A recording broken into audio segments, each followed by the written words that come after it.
Sabay mo. Ang parang.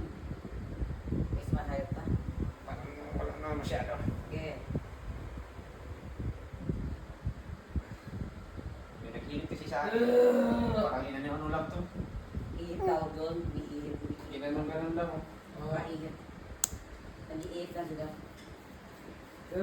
Nasa yun. Tumatagos yan tibet sa ano niya, yung ulo. Nagpahilip pa ako doon sa ano, te. So, ito umabot din dito. Maabot. Oo, yung silip sa lamig daw. Salamin. Yung iwento ko sa'yo, te. Ihip sila min. Oo, yung salamin yung gamit niyang manghilot. Oh. Hirap mo gano'n ha? Baka mahirap ka. Nagsalamin. Salamin talaga? Ang salamin mo ka? Salamin ng ginapang gamit ng panghilot eh, sa guno. Ano sabi yung bata? Hirap yun mga Tukukan. Higupin to. Pultan. Dami nang gihilot eh, pila. Oh? Oh.